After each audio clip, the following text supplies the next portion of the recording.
What's up guys, welcome to How Good, the show where I review movies that I see, and today it's time for Glass, the third movie in the Unbreakable franchise. But before I start with my review, I would really like to ask you if you like this video, because why the heck not? Subscribe to this channel because I would appreciate it very much, and share this video all over the place so that a lot of people see this, not trailer, I wanted to say trailer, review.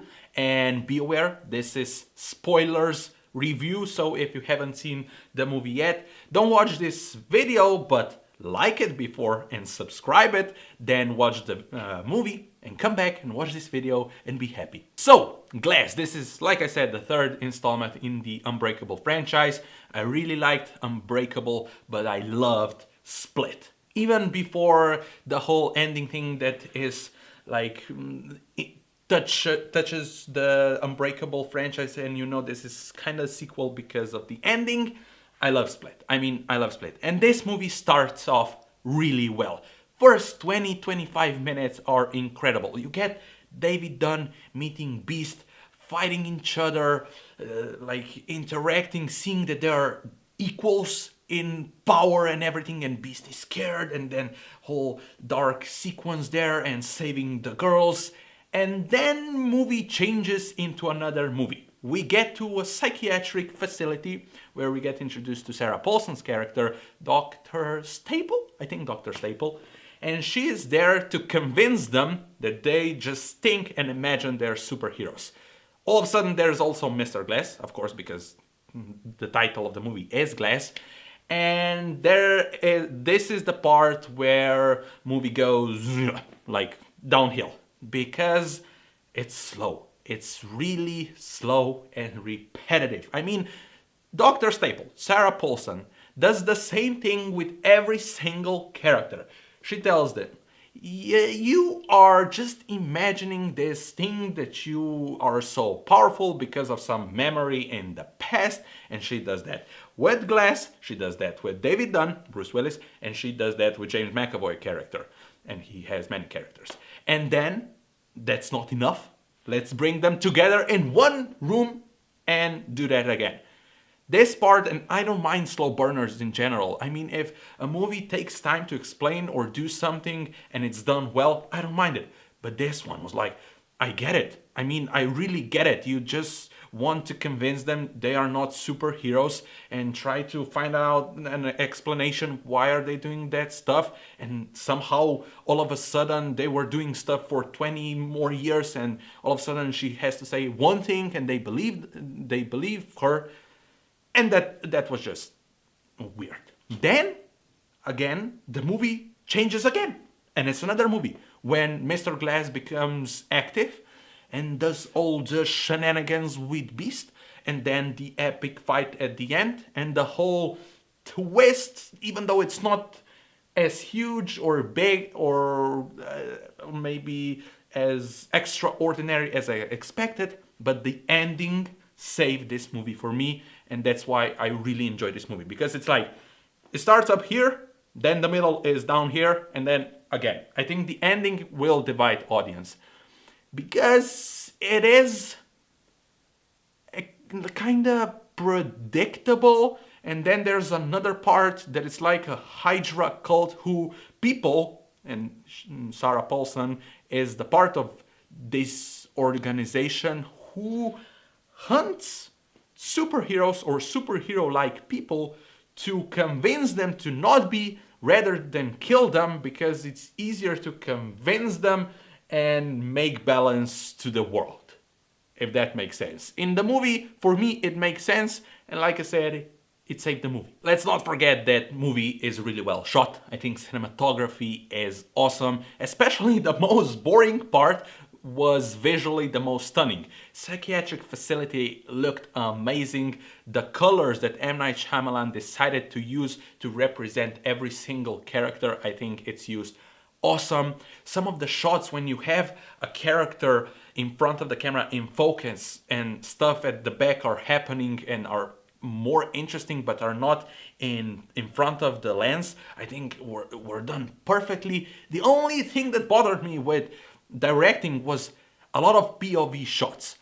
And if you don't know POV, what means POV, it's like you have a camera attached to yourself, and like imagining you're fighting or choking something or doing something with other person or thing or animal, whatever it is in a particular movie. And I don't mind them, but in this movie they were used like all the time, and sometimes it was like I felt like I was watching somebody being really dizzy and just and it was weird and didn't work for me. I mean, performances across the board are really good. James McAvoy is just stunning to watch. There's a scene when he changes character like every single 20 seconds. I mean, it's unbelievable. This guy should get nominated for Split, and didn't happen. I was really upset about that. But he is ecstatic. He is unbelievable to watch. Whenever he's on the screen, the movie becomes like 500 times better, just because how good his performances is. To jump from character who's like 9 years old to a lady who's really menacing and quiet, to the beast who is like huge and just trying to kill everybody, and my light just for some reason decided to shut down. Anyway, so James McAvoy was unbelievable. Mr. Glass, aka Samuel L. Jackson, I think he was really good, especially when he becomes active, because for the first 40 minutes, even though he's not in the first 20 minutes, but let's say from 20 to, let's say, an hour or maybe less, he is sedated, or he is pretending to be sedated, and he's like there not standing on the wheelchair and just like twitching and stuff. But when he becomes active, he's really interesting, because the way he like do stuff and the way he presents to be menacing and the mastermind that he is, it's really calm and quiet and really, really good. So I was really, really happy with him being back as this character and to be as good as he was. Bruce Willis, on the other hand, I think he was put on the sidelines. Why? I don't know. I really don't know. I mean, his dialogue was not pretty good, and that's not his fault. I think that's the screenwriter's fault, and I think that's M. Night Shyamalan as well. And he was like on the sidelines, even though he was one of the main characters, he didn't do much, and it was unfortunate to see that.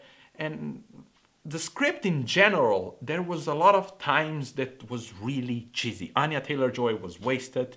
I mean, all the side characters, the most interesting was, Bruce Willis's kid. What's his name? I always forget. Joseph. I think he was good.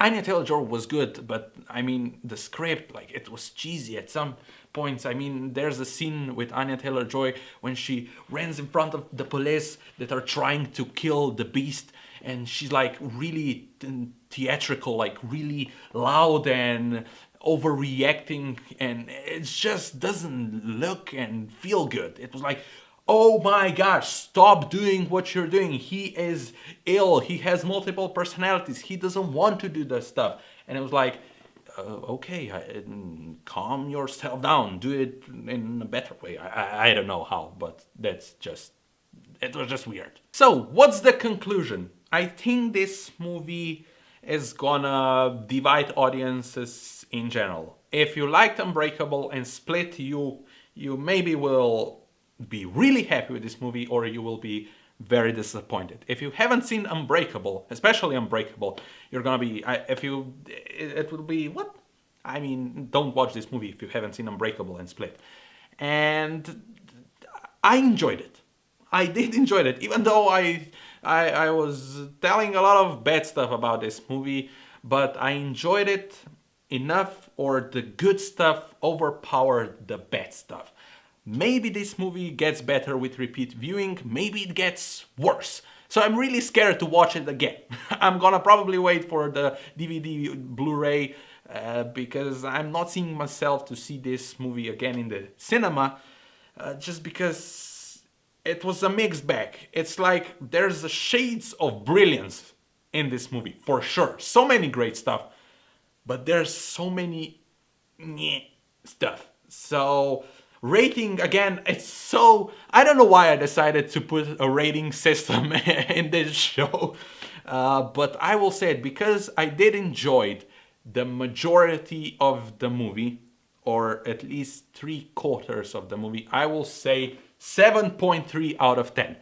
Maybe when I see it again, it's gonna be higher, maybe lower, like I said before. But 7.3, I think it's a right grade for this movie. So yeah, this was my review. I don't know what was that. I don't know what was that accent.